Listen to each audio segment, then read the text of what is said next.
আমাদের পাড়ার বিনোদের বহুদিনের স্বপ্ন পূরণ হয়েছে। সে ছোট থেকেই চাইতো সেনাবাহিনীতে চাকরি করবে। বড় হওয়ার পরে সেই রকম চেষ্টা করেই চলেছিল। তারপর তার বহু আকাঙ্ক্ষিত সেই চাকরি পেয়ে গেল। বাবা মায়ের যে খুব একটা ইচ্ছে ছিল ছেলে সেনাবাহিনীতে চাকরি করুক তা কিন্তু নয়। তাদের একটা মাত্র ছেলে, তাই মা কখনোই চায়নি যে ছেলে এই চাকরিটাই বেছে নিক। ছেলেকে অনেক বুঝিয়েও ছিল যে সেই তাদের একমাত্র সম্বল। যদি কখনো কিছু হয় তখন তাদের কি হবে। ছেলেও মাকে বুঝিয়েছে, মা আমি দেশের জন্য লড়তে চাই, দেশকে ভালো রাখতে চাই, দেশকে আমি খুব ভালোবাসি মা, তাই দেশের জন্য আমি প্রাণ দিতেও রাজি।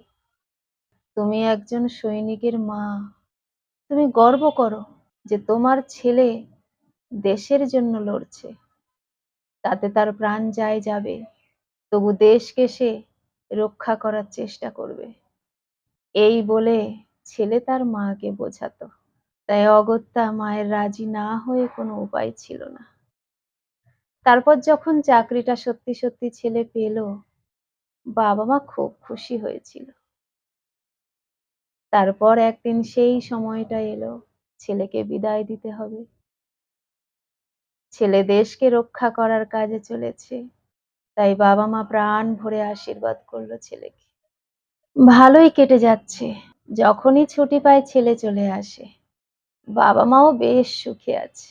এইরকম করে ৬ বছর কেটে গেল। ছেলের বিয়ে দেওয়ার ইচ্ছে হলো বাবা মায়ের, কিন্তু ছেলে চাইছে না এখন বিয়ে করতে। কিন্তু মায়ের জোরাজুরিতে ছেলে রাজি হয়ে গেল।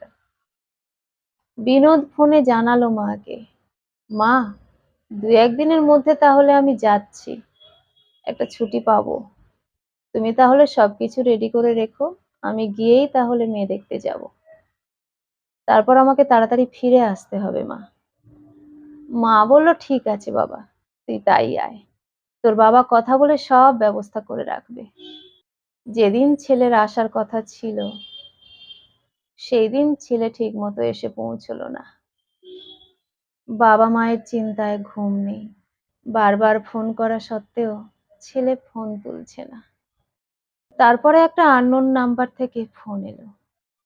আসতেই বিনোদের বাবা ফোন ধরলো এবং কিছুক্ষণ পর বিনোদের বাবার হাত থেকে ফোনটা পড়ে গেল মাটিতে এবং চিৎকার করে কেঁদে উঠল।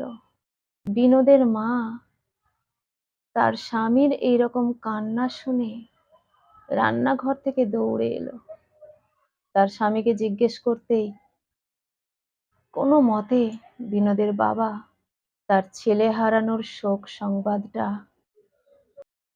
বিনোদের মাকে দিল। বিনোদের মা তৎক্ষণাৎ অজ্ঞান হয়ে পড়ে যায়। মুহূর্তের মধ্যে বাড়িতে লোক জড়ো হয়ে যায়। এইরকম ভাবে একদিন কেটে গেল। পরের দিন তাদের ছেলের কফিনবন্দি দেহ আসার কথা ছিল, কিন্তু এইভাবে যে সেখানেও এতটা চমক থাকবে কে কল্পনা করেছিল। তবে এইরকম চমক যদি প্রতিটা ঘরে হতো তাহলে তো জীবনটা একেবারে ধন্য হয়ে যেত। পরের দিন সকাল গড়িয়ে দুপুর, দুপুর গড়িয়ে বিকেল হয়ে গেল, তবু ছেলের কফিনবন্দি দেহ এলো না। হঠাৎ করে একটা কালো গাড়ি তাদের গ্রামের মধ্যে ঢুকলো। সবাই উৎসাহ নিয়ে সেই গাড়ির দিকে ছুটে গেল। বিনোদের মা তো বিছানা ছেড়ে উঠতে পারেনি। বিনোদের বাবাও কোনো রকমে সিঁড়িতে বসে রইল। তারও উঠে দাঁড়ানোর মতো ক্ষমতা নেই।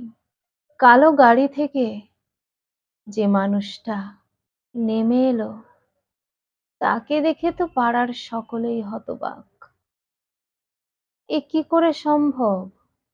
গতকাল ফোন এলো, বিনোদ নাকি দেশের জন্য প্রাণ দিয়েছে, বিনোদ শহীদ হয়েছে।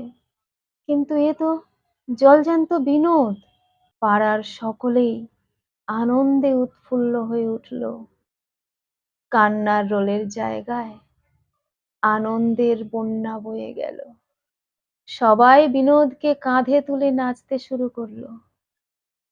তাড়াতাড়ি করে বিনোদকে নিয়ে তার বাবা মায়ের কাছে গেল। বাবা বিনোদকে দেখে সামলাতে পারল না নিজেকে। বাবা জড়িয়ে ধরল বিনোদকে।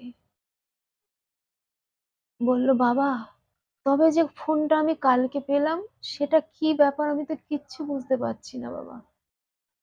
বিনোদ বলল, আমি সব কিছু বলছি বাবা, চলো আগে মায়ের কাছে যাই। মায়ের কাছে এসে দেখলো মা বিছানা সজ্জা, শুধু প্রাণটুকু ধুকপুক করছে। তাছাড়া কিছুই বোঝা যাচ্ছে না যে মানুষটা বেঁচে আছে কি। মায়ের মাথায় হাত বুলিয়ে বলল, মা, আমি তোমার বিনোদ, ফিরে এসেছি মা। এই শব্দটা কানে ঢুকতেই মা চোখ দুটো মেলল। চোখ মেলে তাকাতেই সব ঝাপসা। চোখটা আস্তে আস্তে পরিষ্কার হয়ে যেতেই ছেলের মুখটা তার চোখের উপর ভেসে উঠল। সঙ্গে সঙ্গে বিছানা থেকে উঠতে চাইল। সবাই ধরাধরি করে তাকে বিছানায় তুলে বসালো। মা তখন ছেলেকে দেখে কি করবে কিছু বুঝতে পারছে না। একবার মাথায় হাত বুলোচ্ছে, একবার মুখে হাত বুলাচ্ছে, একবার হাত দুটো নিয়ে পাগলের মতো নিজের মুখে বোলাচ্ছে। ছেলেকে বলল, আমি কি ঠিক দেখছি বাবা? তুই কি এসেছিস সত্যি আমার কাছে? বিনোদ বলল, হ্যাঁ মা, আমি এসেছি। মা সবে বলতে যাবে, তবে যে সেই তখনই ছেলে বলল, আসলে মা, বিনোদ নামে আমি ছাড়া আর একজন আছে। আমি বিনোদ কয়াল, আর সে বিনোদ পুরকাইত। ঘটনাটা ঘটেছে সত্যি মা, হয়তো আমার সঙ্গে নয়, কিন্তু অন্য কোনো মা বাবার সঙ্গেই ঘটেছে। আসলে গাড়িতে করে একদল সৈনিক এক জায়গা থেকে অন্য জায়গায় যাচ্ছিল। সেই গাড়িতেই বিস্ফোরণ ঘটে মা। তার মধ্যে বিনোদ পুরকাইত বলে ওই ছেলেটি ছিল। তাই জন্য ভুল করে তোমাদের কাছে ফোনটা চলে এসেছে। নামটা যেহেতু একই। বিনোদের মা বিনোদকে ফিরে পেয়ে যে সুখ পেয়েছে সেটা বলার অপেক্ষা রাখে না। কিন্তু এই ঘটনা শোনার পর বিনোদের মায়ের বুকটা যেন ধড়ফড় করে উঠল। সে কেঁদেই চলেছে তাদের জন্য, যারা সেই গাড়িতে ছিল। তবুও এত শোকের মাঝেও তাদের সন্তান যে তাদের কাছে ফিরে এসেছে, সেই আনন্দ বিনোদের বাবা মা প্রকাশ করতে পারছে না। এমনকি পাড়ার সকলেই বিনোদের আগমনে ভীষণ খুশি। সন্তান হারানোর শোক যে কতখানি সেটা বিনোদের বাবা মা এক ঝলক টের পেয়েছে।